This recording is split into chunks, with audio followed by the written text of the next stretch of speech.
What's up, guys? It's Zero here. Today I'm bringing you a brand new Gears of War Reloaded video, so let's get into it.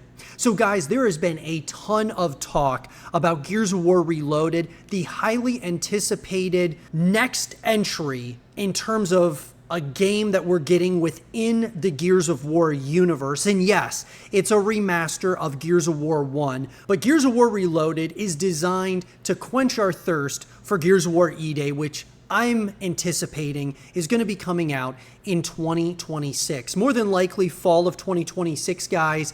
And what I want to talk about, though, is my thoughts on Gears of War Reloaded from what we know so far. And I just want to kind of break that down for you because there's been a lot of talk, on both sides. A lot of PlayStation people are really excited about it. A lot of Xbox people are not really excited about this because they feel like it's just a copy and paste of Gears of War Ultimate Edition. So let's go ahead and let me give you guys my honest thoughts about Gears of War Reloaded. So to start, I think it's important that we talk about, although we have not seen any gameplay at this point in time, guys, we have seen some images of the title.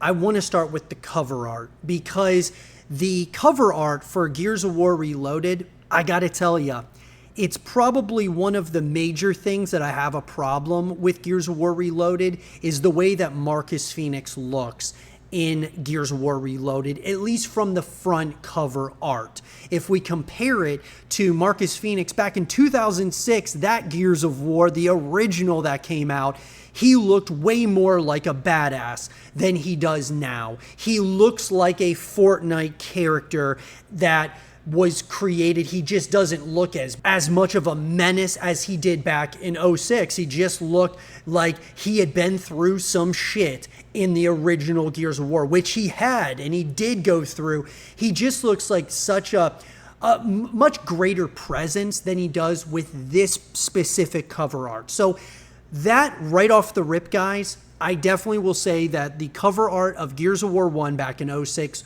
was way better than Gears of War Reloaded here in 2025. Now let's talk about some of the still images that we got from Gears of War Reloaded compared to Gears of War in 2006 and then, of course, Gears of War Ultimate Edition.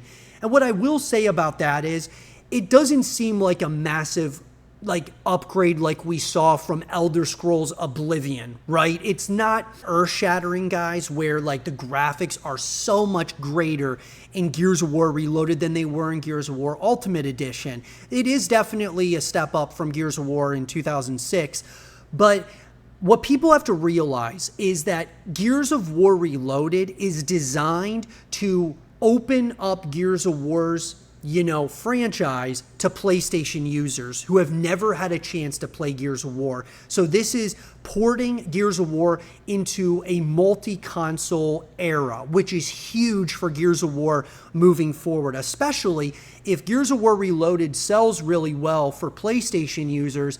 It is going to spell absolute great things for Gears of War E-Day in 2026 or whenever the game comes out, because then if Gears of War E-Day is on Xbox as well as PlayStation, which is what they're kind of teasing here with Gears of War Reloaded, I believe Gears of War E-Day will be the best-selling Gears of War title of all time. And I think it might not even be close, because when you add PlayStation users to the fray, I think, especially if they buy into it, like we as Xbox fans have bought into this franchise, it's going to be something really special. So from the graphics, or I should say the still images that we've seen from Gears of War Reloaded, sure, it does look like a slight upgrade, but guys, the reality of Gears of War Reloaded is definitely to quench Xbox players' thirst for Gears of War E-Day, and it's designed to introduce PlayStation, people and players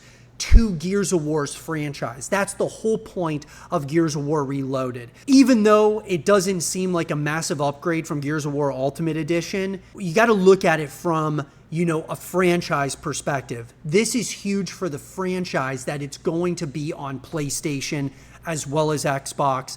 And although a lot of people within the Xbox community and Gears community kind of have a bitter taste in their mouth about Gears of War now going to PlayStation. Think of it like this, guys. We've had 2 dark ages of Gears of War at this point in time as a franchise. The first one was when Gears of War Judgment came out.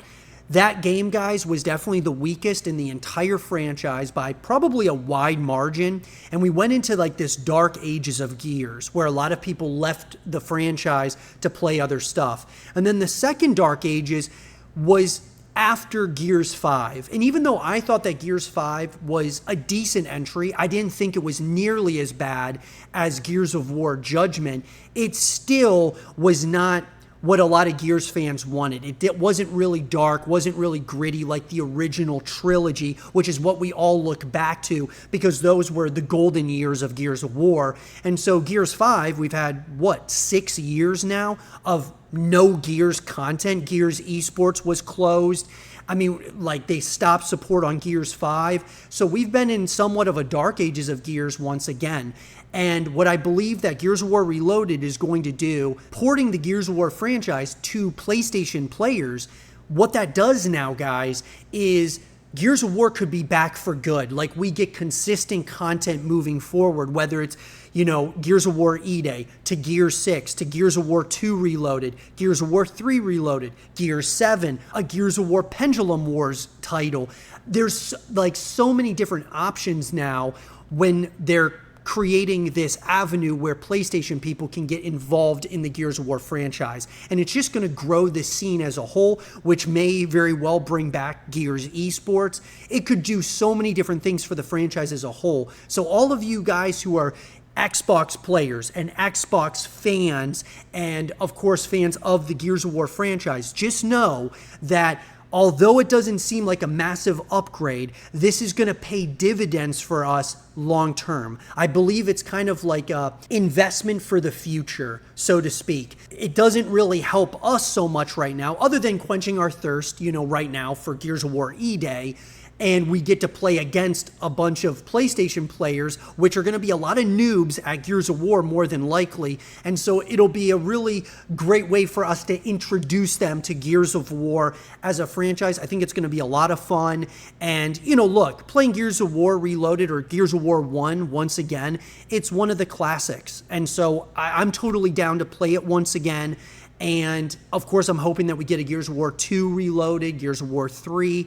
And like I said, this is just designed to quench our thirst for what's to come, that being Gears of War E-Day. And then, of course, it's to introduce everybody else to Gears from the PlayStation community. So I'm really excited, guys. There's definitely pros and cons to Gears of War Reloaded. And then they're already kind of integrated into Gears of War. So when Gears of War E-Day comes out, especially if they knock Gears of War Reloaded out of the park, Gears of War E-Day is going to reap the benefits of that. And I believe it will be the biggest Gears of War title of all time.